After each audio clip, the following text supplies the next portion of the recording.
All right, here's my SuperCub. I'm home from the 2021 Scooter Cannonball. Now let's see how it looks, how banged up and beat up it is. So most obvious thing you see right here, the top case. Take a closer look. It's all scratched up from the gravel. You know, I crashed this bike in the gravel. I lost it in the gravel. So it's that, but you know, this is not really part of the bike, right? It comes off, so no big deal. Let's look back here. Here's the pannier rack. It's a little bit scratched up as well.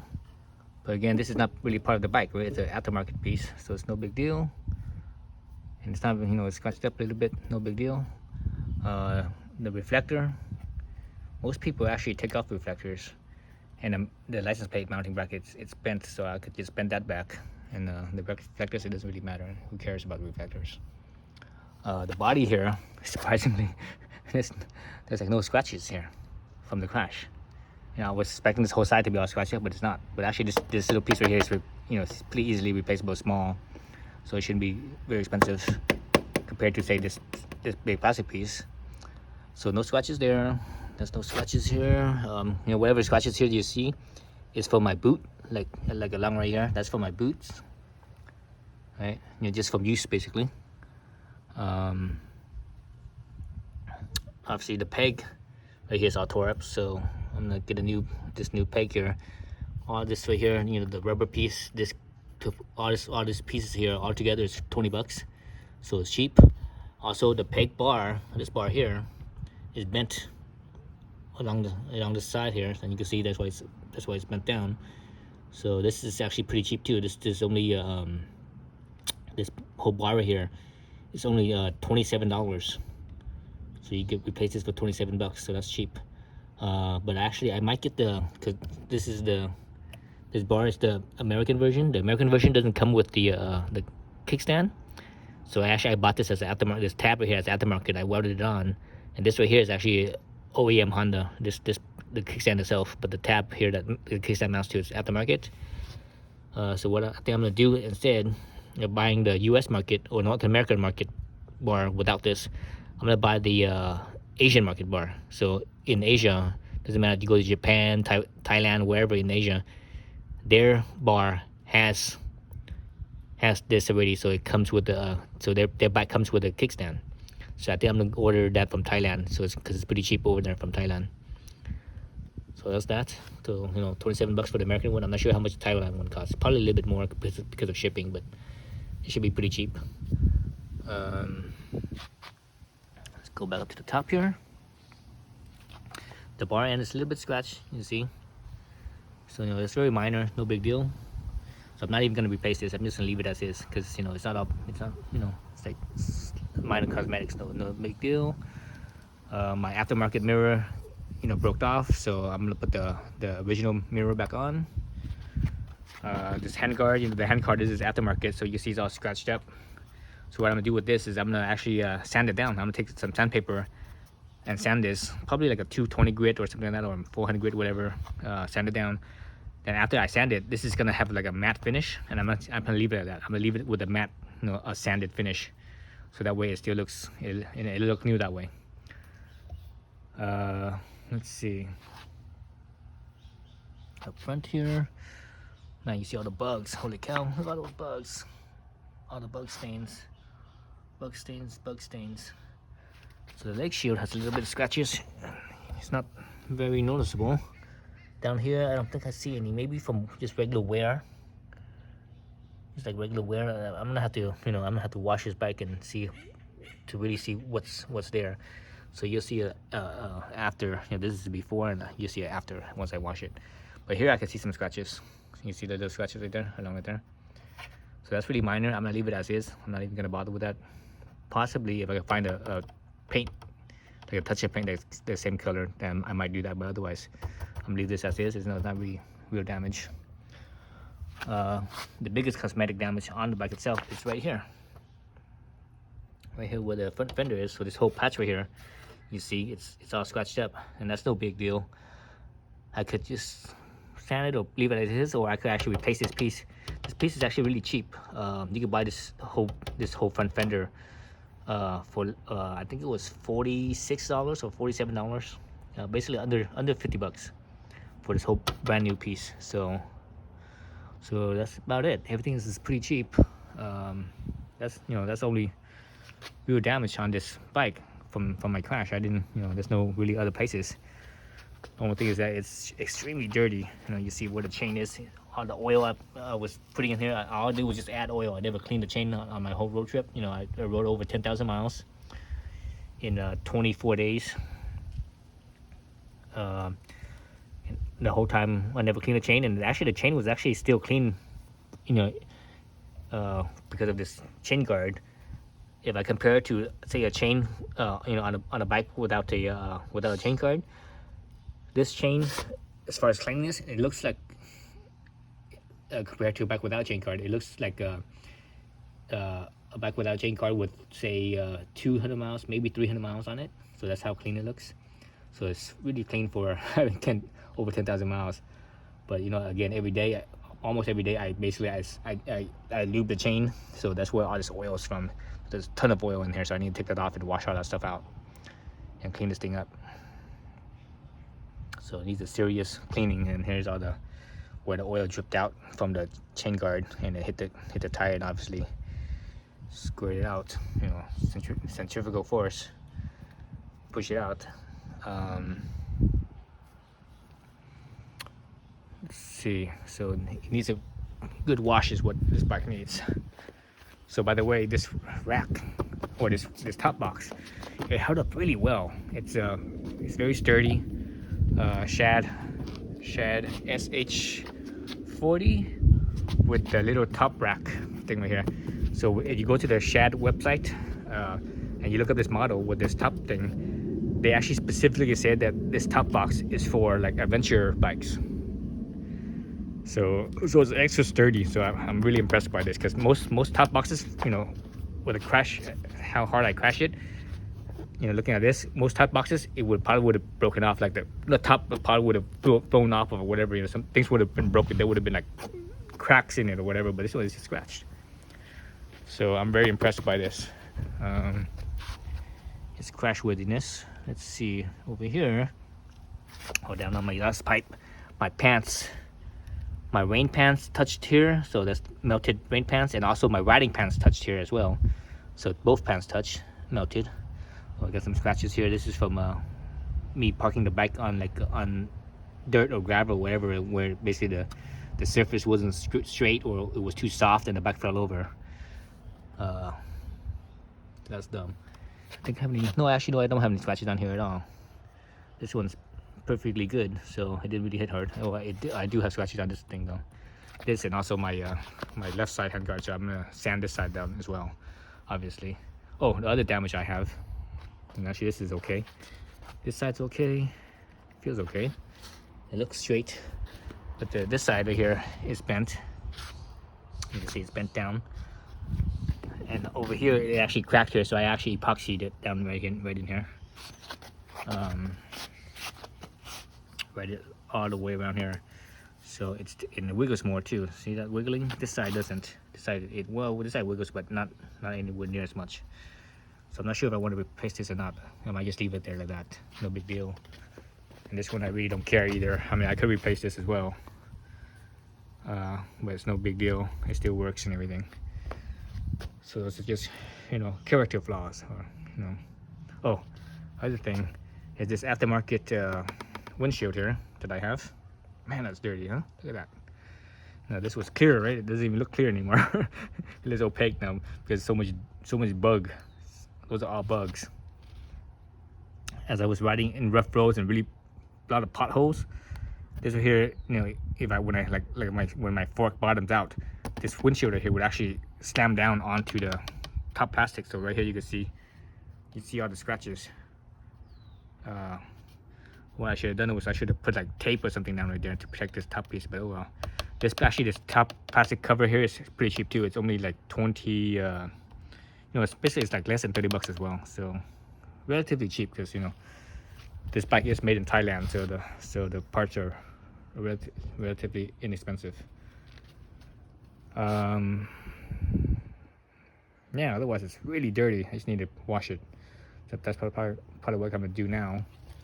Let's look at my mileage. My starting mileage was 3,857, I believe, and now I have 13,970. So basically, I have got over 10,000 miles. Actually, let's go look at my trip meter. It went back to zero. Once you, I guess the trip meter, once you go back to zero, once you go back to once you hit 10,000 miles, it goes back to zero. So 10,000 miles, 10,123 miles. So yep, that's what I got. So when I left, I set it at zero. So it basically went back to zero again at 10,000 miles. So 10,123.4. Pretty good. Over 10,000 miles. Bike ran really well, surprisingly. Ran real strong, really strong. I was able to hit my rev limiter at 77 in 4th gear. In 3rd gear, I was able to hit 61 at the rev limiter. So, and this thing, it was actually stronger. If I'm in 4th gear, I usually change to 4th gear at 40 miles an hour. And at 40 miles an hour in 4th gear, because this bike's geared very tall. It feels kind of weak, not that strong. As it gets closer to 50, it gets stronger, and as past 50, it gets even stronger. To 60, it gets pretty strong, and after 60, that's where it kind of slows down a little bit. 60 to 65 slows down a little bit, and the only way I can get past 65 on here is I have a strong tailwind, or if I'm drafting a truck, or if I'm going downhill. But otherwise, on the flats, it doesn't pass 65. So yeah. So not really anything else to say about this bike. Everything else worked out all right. I have this little thingamabob. This is for my electric vest, which I actually mailed home because I didn't use it. This here is my USB power plug. It worked out really well. This is not waterproof, so if it's raining, you have to be careful. But you're always moving forward, so it doesn't really get wet here. But when you park it, you gotta close it up to keep it dry from getting wet and damaged. This supplies 5 volts at 1 amp per side. If you use both sides, if you use only one side, it gives you 2 amps, the full 2 amps on one side. And from here, I powered my quad lock wireless charging phone mount. This works really well. During my crash, the cable that fed from here to up here, it did get severed. And I bought a USB cable from the gas station, and that USB cable, it wasn't able to transfer that amount of power, that 1 amp. So the light here would be blinking. When it's on, it turns blue. Actually, let me turn it on. You guys can see this. It's not on there. Nope. Hold it down. Is it on? Yeah, the bike's on. So this should be on. Oh, you know what? There's no cable here. There's no cable right now. So anyways, when it's plugged in, it's on. It'll turn blue, and when you're actually charging, it would turn green. So when I have that replacement cable, the blue would blink. Then when I put my phone on, the green would be blinking.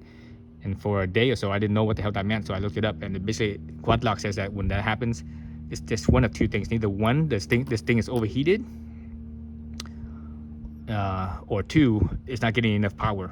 So I rode this bike on the way to Maine. There was that heat wave in the Northwest, and it was triple digits, and this thing never overheated, never had any problems. My phone overheated because when the phone overheats, it says overheat. It gives you that warning. But on the way back from Maine, my phone never overheated, so that means I know this thing didn't overheat. So it's blinking. So I finally figured out, okay, I think it's the cable that's not good enough. So I went. So there was a night where there was a Walmart across the street. So I went to the Walmart and bought another USB cable. And once I plugged that in, it worked perfectly fine. Everything was good. When I didn't have the proper cable, or a cable that wasn't able to transfer enough power, my power, even though it was on, and it still works. It's on. It charges, but it couldn't charge my iPhone 12 mini while I was running the Google Map app. It was basically the Google Map app was draining more power than that wire could provide. But once I had the correct wire, my power supply stayed at 100% the whole time. It never went down unless unless it was off, unless I had the phone off of this. So this worked out really well. And during my crash, I did hit this. The phone was okay. Actually, the glass protector on my phone cracked, but the phone was okay. The case holding it was okay. This was okay. The thing that did fall off. Oh, actually, you can actually see. Oh, actually, I didn't even know I actually hit this thing. I did hit this thing. Look at that. So, because I did hit the mirror. But anyways, I did hit this. And what happened was that this mount right here actually slipped off of the little rubber bushing that's in here. That's wrapped around the stem here itself, the mirror stem. So it did pop off. So I had to took everything off to unscrew it and to slip that bushing back in and reclamp it. But besides that, it actually worked well. And I have this vibration dampener on here. And, over 10,000 miles with a single cylinder bike, it vibrated a lot, right? So when I look at my phone, it was always like zzz, especially up here on the mirror stem. This would vibrate more too because it's kind of just hanging out there. Nothing went wrong with my phone. I hear a lot of people that were using quad lock that didn't have a vibration dampener. They say it killed their phone because basically the mirror, not the mirror, the camera stabilization got destroyed from all the vibration, and it stopped working. So the camera, it destroyed the camera basically. But my camera's still working as you can see. You're watching the video right now of the camera the phone that I'm using. So everything still works after 10,000 miles with the vibration dampener, and also this wireless charger is it has some mass to it, so it helps absorb some vibration as well. So I think that's about it. Everything ran really well. I had no problems with heat. I did get some oil consumption here. I only got oil consumption on those really hot days. Like 90 plus degrees, the oil would go down a little bit. But on the cooler days, like in New England when it was raining, the oil level stayed put. It didn't move at all.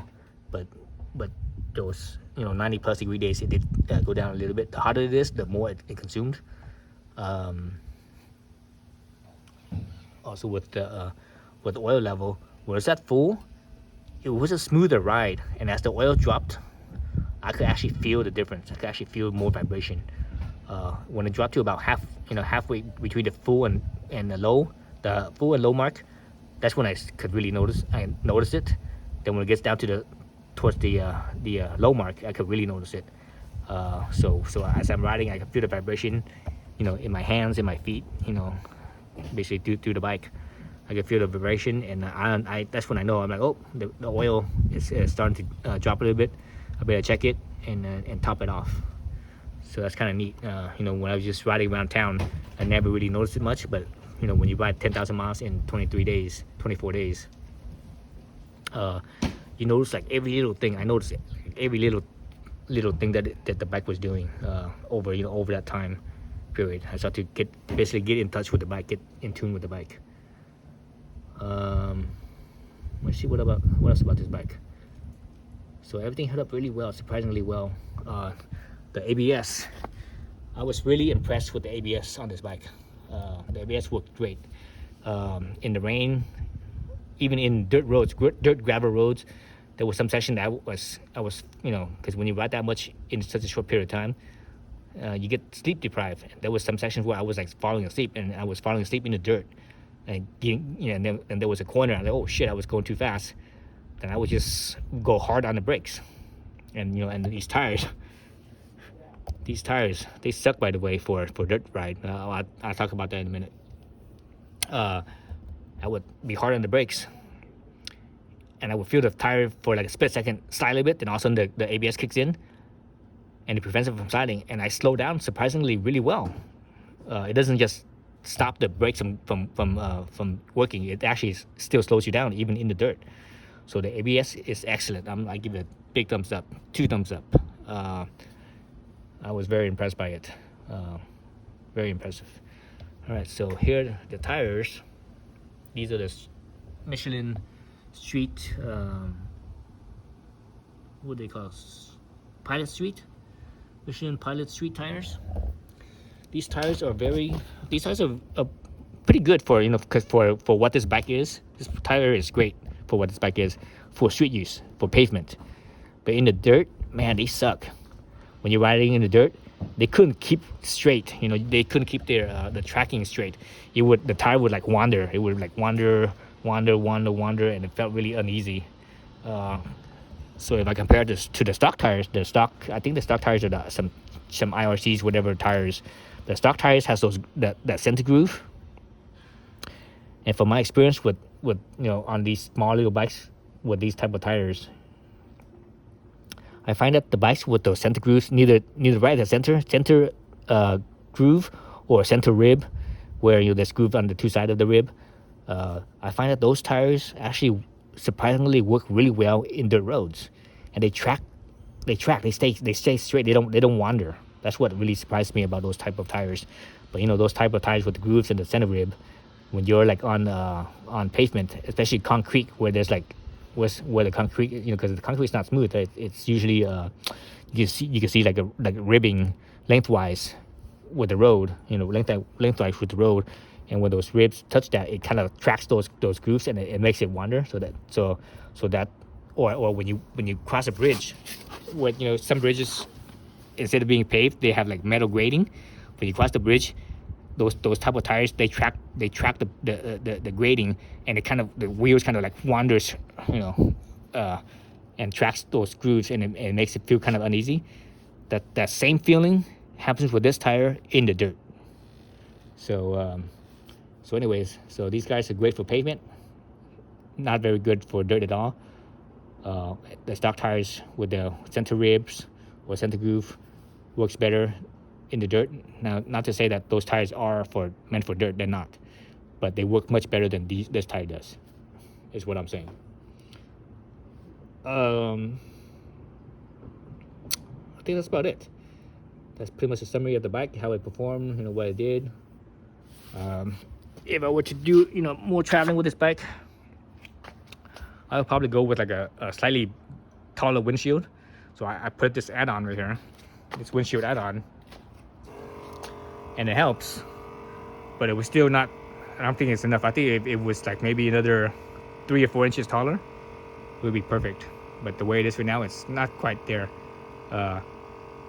If I'm going slower speeds, like 40 miles an hour, it's fine. It will actually work surprisingly well. But when I get to like 60 miles an hour, it's a little bit low, because the faster you go, the more the air will shoot this way. The slower you go, the more the air goes up.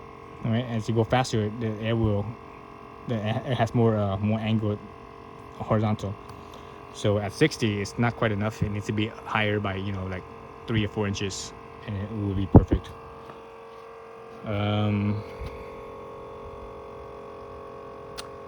Let's see what else with the bike. Oh, other thing with the bike is the shifting. You know, when new, the shifting is kind of clunky, and as I used it, the shifter got smoother and smoother. And now, right now, you know, with over 13,000 miles, the shifting is so smooth now. It's like when I shift it, you know, in either downshift or upshift, it's way smoother than before. Before it was always kind of clunky and sort of jerky almost. But now it's a lot smoother. So the shifter is well broken in. So that's good there. Let's see what else with the bike. Obviously during the trip I replaced the chain. So now I have a DID ER chain on here. Basically a motocross race chain for like mini bikes, smaller bikes. For like, you know, like a 80cc or 150cc motocross bikes. So that's what I'm using in there, and it held up really well. The first 1,000 miles I had to adjust a couple times. Then after that, you know, I went, what was it, 4,500 miles, over 4,500 miles. I went, and I only had to actually I didn't really need to adjust it at all, but I did do once when I adjusted it. You know, this is a 6-sided nut. I only had to adjust it by 1/12 of a turn. And I actually, realistically, I didn't even need to do that. I could have left it just fine. It would have been fine.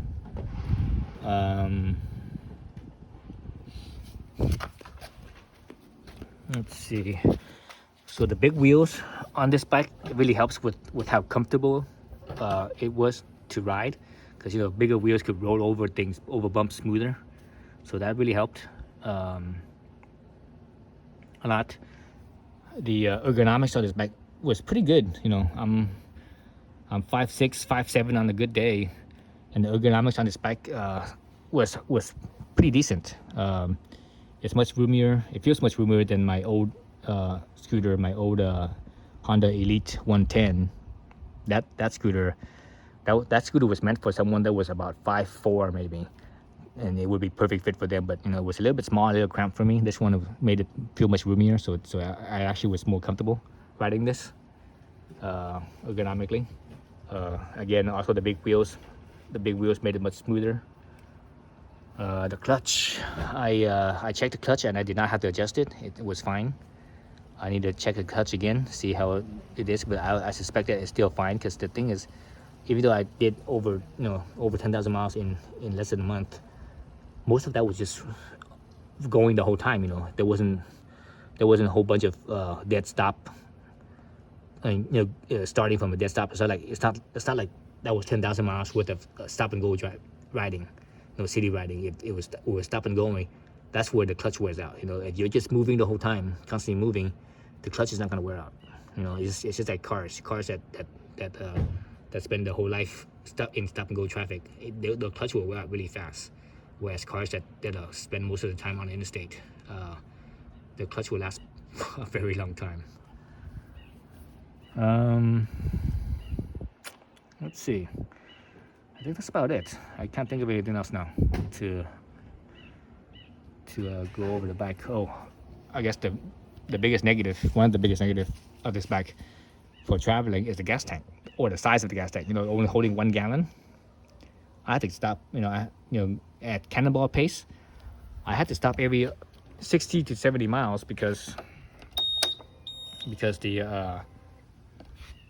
my low fuel, you know, the last bar, it blinks, right? Low fuel indicator, it blinks at about 60 to 70 miles. So I had to stop and fill up gas again. When it does start blinking, I could push it 10, even 15 miles, and I've never ran out of gas even after 15 miles. So I'm suspecting it could go probably even maybe 20 miles without running out of gas. But you know, I don't want to do that. That's not, you know, running it that low on gas is not good for the fuel pump, you know, because the fuel pump uses gas to not just lubricate it, but also to cool it. So make the fuel pump last longer. You know, you shouldn't run it that low. And usually, actually, this thing's supposed to hold a gallon. Usually when it starts blinking, if I pour gas right away, it only pours like 0.6 gallons, 0.65 gallons, and that's about it. It never pours more than that. So being 1 gallon, it still has quite a bit of fuel left, right? So that's a pretty safe, you know, when it starts blinking, it's still pretty safe distance. But, you know, again, I don't want to push that. So yeah, for travel, this bike is a little bit small on the gas tank, but you know, it wasn't designed to travel. It wasn't designed to go across the country. It was designed to stay in town, you know, right around town, in a more dense population area, more urban area, etc. Right? Slow speeds, just putting around, running errands and such. So the 1 gallon is fine for what it was designed for, what it's intended for. For my use for the Cannonball, you know, that's completely outside of its design element and design use, but it held up well. It held up perfectly fine. Let's see. I can't think of anything else with this bike. I think that's about it. That's the summary of this bike from the Scooter Cannonball, and what's what and what I need to do and stuff. So I think I'm gonna watch the whole thing and do another video just to see what, you know, what I really have to do, because all the dirt and stuff, it covers everything up. So there might be more going on. There might be more scratches than I see, or maybe even less scratches than I see. So all right. So thanks for watching.